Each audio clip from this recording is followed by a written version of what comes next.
Hello guys, welcome to a new video. तो हमने पिछले एपिसोड में देखा कि विल फाइनली अपने बर्थ प्लेस को छोड़ के अपने साथ बहुत सारी रिस्पॉन्सिबिलिटीज और यादें लेकर अपने जैसे और ह्यूमंस को ढूंढने के लिए निकल जाता है। बिना किसी टाइम को वेस्ट किए हुए लेट्स बिगिन अवर वीडियो। तो विल फाइनली एक छोटी से शहर के पास पहुंचता है, बट यहाँ पे भी कोई भी इंसान नहीं दिखता। बस होते हैं तो छोटे मोटे डीमंस, और वो अब विल के आगे कुछ भी नहीं होते। तो उनको मारने के बाद विल अगले टाउन की ओर बढ़ जाता है, जहाँ पर पहुँचने के बाद उसे सेम चीज दिखती है, बट यहाँ पर कुछ अलग होता है। और वो देखता है कि बहुत सारी सोल्स यहाँ पर कैद हो चुकी हैं। तो वो गॉडेस ग्रेस के आगे प्रेयर करता है, और उसकी प्रेयर सुनने के बाद वो सारी दुख भरी सोल्स फाइनली लाइफ और डेथ के साइकिल में वापस चली जाती हैं गॉडेस ग्रेस की ब्लेसिंग के साथ। तो रात को विल एक खुली जगह देखकर कैंप लगाता है, और इस आस के साथ कि कल वो फाइनली लोगों को ढूंढने में कामयाब हो जाएगा। तो अगले दिन विल उठता है और देखता है एक बोर को, जो कि आधा मरा हुआ होता है। तभी विल के पीछे उस बोर का हंटर, जिसका नाम होता है रियू, वो आ जाता है और वो उसे पूछता है कि वो कौन है। विल कहता है कि वो उसके शिकार को चुरा नहीं रहा था, वो तो वहाँ पर बस गलती से आ गया। विल नोटिस करता है कि रियू के कपड़ों पर एल्फ का सिंबल बना हुआ है, तो वो एल्वन लैंग्वेज में बोलना स्टार्ट कर देता है, जो कि उसने मैरी से सीखी होती है। बट अनफॉर्चुनेटली ये लैंग्वेज करीब 200 साल पुरानी होती है। बट रियू थोड़ी बहुत चीजें समझ जाता है और कहता है क्योंकि तुमने बोर को मारने में मेरी हेल्प की है, तो मैं तुम्हारे साथ थोड़ा बहुत शेयर तो कर ही सकता हूँ। तो वो दोनों रात को बोर का टेस्टी लिवर पोर्क बनाते हैं, और अगले दिन रियू विल से पूछता है कि तुम कहाँ से हो। तो विल असलियत तो बोल नहीं सकता था, तो बताता है कि वो दूर ईस्ट साउथ से आ रहा है। और अब रियू समझ जाता है कि वो इस पर भरोसा नहीं कर सकता, क्योंकि ईस्ट साउथ में कुछ भी नहीं है, सिर्फ और सिर्फ जंगल के बिना। उसे लगता है कि वो एक एडवेंचर होगा, जो शायद अपनी आइडेंटिटी किसी सीक्रेट टास्क के लिए छुपा रहा है। तो विल उससे एक ह्यूमन सेटलमेंट के बारे में पूछता है। तो रियू बताता है कि अगर तुम इस रिवर के बहाव के साथ चलते रहोगे तो अगले 2 से 3 दिन में एक छोटे से विलेज के पास पहुंच जाओगे। और रियू वहां से जाने लगता है, बट विल उसे रोकता है और कहता है कि क्या मैं तुम्हारे साथ तुम्हारे घर जा सकता हूँ। लेकिन रियू मना कर देता है और कहता है कि मेरे पास इतना टाइम नहीं है इन फालतू की चीजों का, और उसे फॉलो ना करने की वार्निंग देता है। तो विल रात को कैंप में बैठकर सोच रहा होता है कि मैं तो बस एक दोस्त बनाना चाहता था, और सोने चला जाता है। पर वो अचानक से अपने सपनों में देखता है एक डिवाइन रिवेलेशन, जो कि गॉडेस ग्रेस का काम होता है, और उसे पता लगता है कि रियू और उसका विलेज खतरे में है। तो बिना और कोई टाइम वेस्ट किए निकल पड़ता है, और वो फाइनली विलेज के पास पहुंचता है। और वो देखता है अभी विलेज पे कोई भी अटैक नहीं हुआ है, तो वो चैन की सांस लेता है। और तभी विलेज के गार्ड्स उसके पास आते हैं, और अचानक से उनके ऊपर बहुत सारे एरोस से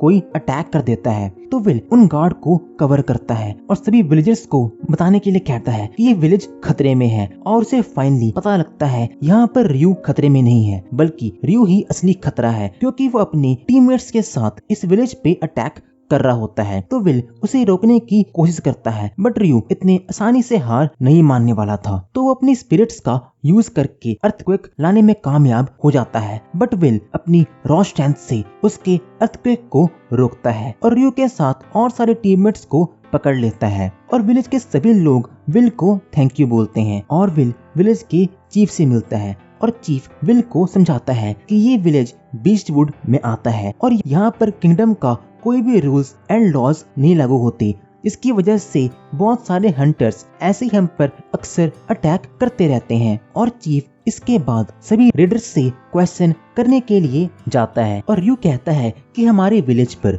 डीमंस ने अटैक कर दिया था, तो हमारे पास अटैक करने के अलावा और कोई भी रास्ता नहीं था, क्योंकि हमारे विलेज का राशन खत्म होता जा रहा था। तो गार्ड बोलता है कि वो सच कह रहा है, और उसे ये देखकर बहुत बुरा लग रहा है कि रियू को ये सब काम करना पड़ रहा है, क्योंकि रियू उनके विलेज में भी एक बहुत ही फेमस वॉरियर था। बट चीफ उन्हें पनिशमेंट देने की बात करता है, और अब रियू फिर से कहता है कि ये सब मेरा प्लान था, तो पनिशमेंट भी बस मुझे ही मिलनी चाहिए। पर चीफ नहीं मानता, और वो सभी को पनिशमेंट देने के लिए बोलता है। पर विल अब सामने आता है और वो गस के दिए हुए पैसों में से कुछ पैसे चीफ को दे देता है और कहता है कि मैं इन सभी वॉरियर्स को अपने साथ लेके जाना चाहता हूँ ताकि मैं डीमंस को मार सकूं और ये सब मेरी जिम्मेदारी होंगे। इतने सारे पैसे देख के चीफ मान जाता है। तो रियो विल का बिहेवियर देख के उससे पूछता है कि तुम्हारा असली मकसद क्या है। विल कहता है कि मेरा कोई भी छुपा मकसद नहीं है, मैं तो बस डीमंस को मारना चाहता हूँ और इनोसेंट लोग अपनी जान ना गंवाए। ये बिहेवियर देख के रियो उसे फॉलो करने के लिए मान जाता है और वो सभी फाइनली रियो की विलेज को बचाने के लिए चल पड़ते हैं। तो रास्ते में रात हो जाने के कारण विल और रियो एक कैंप लगाते हैं और रियो अपने स्पिरिट्स का यूज करके उनकी लोकेशन को कंसील कर देता है ताकि कोई भी उन्हें ढूंढ ना पाए। और वो विल से कहता है कि वो उसे बस विलेज तक वो ले जाएगा, बट वो उनसे लड़ेगा नहीं क्योंकि उसे छोटी उम्र में मरने का कोई शौक नहीं है। तो विल कहता है कि कोई बात नहीं, मैं अकेला ही उन सब के लिए काफी हूँ। तो अगले दिन विलेज में पहुँचने के बाद रियो आगे आता है स्काउटिंग के लिए और वापस आने के बाद बताता है कि डीमंस अभी एक अजीब सा रिचुअल कर रहे हैं और विल उसे विलेज के रास्तों के बारे में पूछता है अपने हंट को शुरू करने के लिए। और कुछ ही पलों में वो सभी डीमंस को मार देता है और उसकी अब नॉर्मल ताकत और स्किल्स को देखकर रियो हैरान हो जाता है और उससे पूछता है कि तुमने ऐसी ट्रेनिंग कहाँ से ली। तो अब विल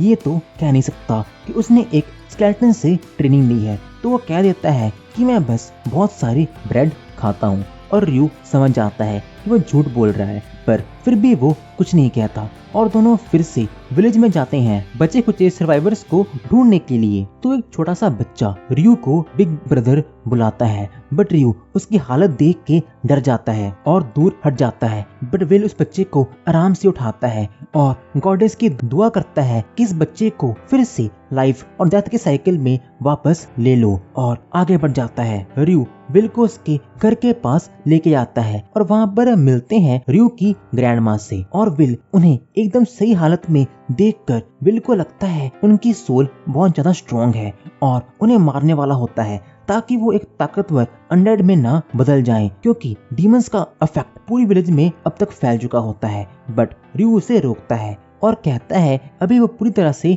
ठीक है। और ग्रैंडमा रियो से बोलती हैं कि तुम्हें नेबरिंग विलेज पे अटैक नहीं करना चाहिए था। तो रियो कहता है कि इसमें मेरी कोई भी गलती नहीं, अगर गॉड्स हमारी हेल्प नहीं कर सकते तो हमें खुद ही अपनी हेल्प करनी होगी जिंदा रहने के लिए। ग्रैंडमा कहती है कि इन डीमंस का एक स्ट्रॉन्ग बेस है जहाँ पे वो अपनी आर्मी को इकट्ठा कर रहे हैं और जितनी जल्दी हो सके तुम्हें उतनी जल्दी उन्हें रोकना होगा, वरना इस दुनिया पे क्या बीतने वाला है ये सब हम सोच भी नहीं सकते। तो ये कहने के बाद वो विल को रियो का ध्यान रखने के लिए कहती हैं और फाइनली एक स्माइल के साथ इस दुनिया को गुड बाय कह देती हैं। और इसके बाद रियो विल के साथ कुछ और लोगों की हेल्प करता है और फाइनली थोड़ी देर बाद रात को सभी लोगों को जला दिया जाता है और विलेज में एक छोटा सा फेस्ट मतलब पार्टी होती है ताकि वो डीमंस की डेथ को सेलिब्रेट कर सकें। बट विल रियो को कहीं भी नहीं ढूंढ पाता, तो वो उसे ढूंढने के लिए बाहर जाता है और वो देखता है कि रियो एक क्लिफ के पास खड़ा होता है। तो उसके पास जाके विल बोलता है कि हम कल डीमंस को जरूर मार देंगे। रियो का मूड अभी भी ठीक नहीं होता क्योंकि उसने अभी अभी अपनी ग्रैंडमा को खोया जो होता है। तो विल उससे पूछता है कि तुम्हारी ग्रैंडमा कैसी इंसान। रियो बताना स्टार्ट करता है एकदम शुरुआत से कि मैं एक एल्वन किंगडम में पैदा हुआ था जो कि ग्रेट फॉरेस्ट में बसा हुआ है, और बताता है कि ये सब तब शुरू हुआ जब उसकी मॉम, जो कि बहुत ज्यादा एम्बिशियस और क्यूरियस थी, वो एक दिन फॉरेस्ट से भाग जाती है ताकि वो एडवेंचर बन सके। और कुछ समय बाद वो वापस तो आती है, लेकिन तो इस बार वो प्रेग्नेंट होती है और उसके दुनिया में आते ही लोगों को पता लग जाता है कि वो प्योर एल्फ नहीं है और उसकी मॉम भी उसे जन्म देने के बाद मर जाती है। तो इसके बाद रियो को फील होना स्टार्ट हो जाता है कि जैसे जैसे वो बड़ा हो रहा है वैसे वैसे उसके लोग उसे अपसंद नहीं करते और वो अकेला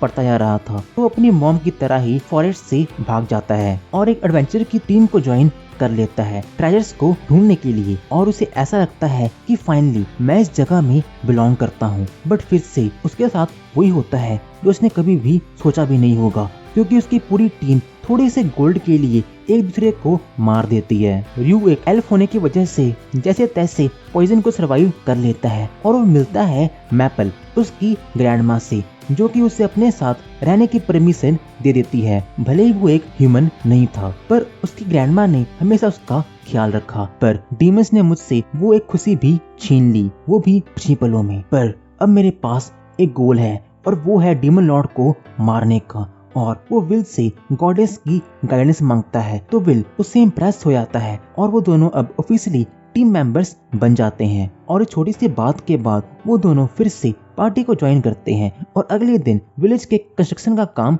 शुरू हो जाता है। बट विल को आज के मॉडर्न वर्ल्ड के बारे में कुछ भी नहीं पता था, तो रयू उसे बताना स्टार्ट करता है कि करीब 200 साल पहले की कहानी है। इस जगह का नाम साउथर्न कॉन्टिनेंट था, जहाँ पर बहुत सारे डीमंस ने अपना घर बनाया हुआ था। और उसके बाद सारे ह्यूमंस जो कि जिंदा बच पाए थे वो नॉर्थ की तरफ भागना स्टार्ट कर देते हैं और वहाँ पर पहुंचकर खेतीबाड़ी करते हैं ताकि वो अपने आप को जिंदा रख पाएं। और बहुत सारी ग्रीनरी की वजह से उस जगह का नाम ग्रासलैंड्स पड़ गया। और साउथ और नॉर्थ कॉन्टिनेंट के बीच में बस एक ही पोर्ट है जिसमें शिप्स वगैरह चलती हैं और उसका नाम है सेलर पोर्ट। तो फटाफट अपने हिस्ट्री क्लास को खत्म करते हैं क्योंकि अभी भी बहुत सारा काम करने वाला था। और तभी वो देखते हैं कि एक आदमी उनकी तरफ भाग के आ रहा होता है और उसके पीछे एक गुरिल्ला मॉन्स्टर होता है। तो विल उस गुरिल्ला को भगा देता है सिर्फ और सिर्फ अपनी आंखों से। और एक छोटी सी लड़की जो कि असलियत में तरबदौर मतलब जो डांस और सिंगिंग करते हैं वो होती है और वो विल की पावर को देखकर बहुत ज्यादा इम्प्रेस हो जाती है। और उसका कंपेनियन टोनियो कहता है कि हम दोनों ग्रासलैंड से किसी काम के लिए यहाँ पर आए थे। और रयू विल को इंट्रोड्यूस कराता है ये कहते हुए कि ये प्रीस्ट है जो कि गॉडेस ग्रेस को फॉलो करता है। टोनियो कहता है इस जगह पर छोटे गॉड्स के फॉलोअर ढूंढना बहुत मुश्किल है। तो वो आगे बताता है कि वो सेलर पोर्ट की ओर जा रहे थे बट उस गुरिल्ला ने हम पर रास्ते में अटैक कर दिया और हमारी सिक्योरिटी एडवेंचरर्स भी उस गुरिल्ला को देखकर भाग गए। तो रयू कहता है कि हम तुम्हें इस पोर्ट के पास पहुंचा देंगे पर बदले में तुम्हें हमें कुछ काउस और गोट देनी पड़ेगी। तो टोनियो मान जाता है। तो वो सभी निकल पड़ते हैं एक जर्नी की ओर और पहुंचते हैं एक छोटे से विलेज में जहाँ पर सारे विलेजर्स एक बीमारी से जूझ रहे होते हैं। तो छोटी सी लड़की जिसका नाम होता है बी वो लोगों के लिए ग्रेट वॉरियर्स की कहानियां सुनाना स्टार्ट कर देती है। और टोनियो के दिमाग में बिजनेस आइडिया आता है तो विल के पास जाता है और उसे कहता है कि अगर वो चाहे तो इस विलेज के लोगों को हील कर सकता है अपनी ब्लेसिंग से। तो विल मान जाता है और टोनियो लोगों को कहता है कि हील करने के बदले में अगर तुम चाहो तो तुम मेरे पास से कुछ खरीद सकते हो। तो रयू समझ जाता है और सोचता है कि टोनियो एक बहुत ही तेज बिजनेसमैन है। और ऐसे ही वो थोड़ी और विलेज में जाते हैं जहाँ पे नए लोगों से मिलते हैं और बहुत सारे पैसे भी कमाते हैं। तो रात को वो एक कैंप लगाते हैं जहाँ पर वो रात बिता सकें। तो सोने से पहले बी उनके लिए एक सॉन्ग सुनाती है जिसमें कि वो बताती है कि कैसे 200 साल पहले 3 ग्रेट एडवेंचरर्स ब्लड, मैरी और गस एक विलेज में आराम कर रहे होते हैं जहाँ पर उन्हें पता लगता है कि वो लोग एक एल्फ गर्ल को सैक्रिफाइस करने वाले हैं एक वाइवन के अटैक से बचने के लिए। और ये सुनने के बाद मैरी उन विलेज के लोगों को रोकती है ये कहते हुए कि ये गलत है, ऐसा करने से कुछ भी नहीं होगा। पर वो विलेजर्स नहीं मानते। तो रात को जब वो तीनों बैठे होते हैं कोई लड़का उनके पास आता है थोड़े बहुत पैसे लेके जो कि उसने अपने घर को बेचकर कमाए होते हैं। और वो कहता है कि प्लीज उस एल्फ गर्ल को बचा लो, वो मेरी होने वाली वाइफ है। तो गस ये देखकर बहुत ज्यादा मूव हो जाता है और वो तीनों एक एडवेंचरस की तरह उस वाइवन को मारना स्टार्ट कर देते हैं। गस अपने मैजिक का यूज करता है और ब्लड अपने स्वॉर्ड से फाइनली उस वाइवन को स्ले कर देता है मैरी की हेल्प के साथ। और ब्लड जाने से पहले उस लड़के को उसके दिए हुए पैसों के 3 गुना पैसे उसे वापस कर और उसे उस एल्फ गर्ल का ध्यान रखने के लिए कहता है। और बी आगे सुनाती है कि वो लड़का आगे चलकर फेदर किंगडम का किंग बनता है और वो एल्फ गर्ल अभी भी उन 3 एडवेंचरर्स का वेट कर रही है ताकि वो उन्हें थैंक यू कह सके। और ये सुनकर विल अचानक से रोने लगता है। वो ये सोचता है कि कैसे 200 साल बाद भी लोग उसके पेरेंट्स की कहानियां सुना रहे हैं। और अगले दिन विल अपनी ट्रेनिंग कर रहा होता है तो टोनियो उसके पास आता है और कहता है कि तुम्हारा मेन गोल क्या है। विल उसके सवाल को समझ नहीं पाता और कहता है कि वो बस दूसरों का भला करना चाहता है। बट टोनियो कहता है कि मैंने कभी भी अपनी लाइफ में इतना पावरफुल और सेल्फलेस इंसान कभी नहीं देखा, और वो उससे अपना ध्यान रखने के लिए कहता है क्योंकि ये दुनिया वैसी नहीं है जैसा वो समझ रहा है। और विल कहता है कि उसे बस नए नए दोस्त बनाने हैं, और टोनियो कहता है कि मैं भी तुम्हारा फ्रेंड हूँ, और वहाँ से चला जाता है। सो आज के लिए इतना ही गाइस, हम मिलेंगे नेक्स्ट पार्ट में, तब तक के लिए टेक केयर।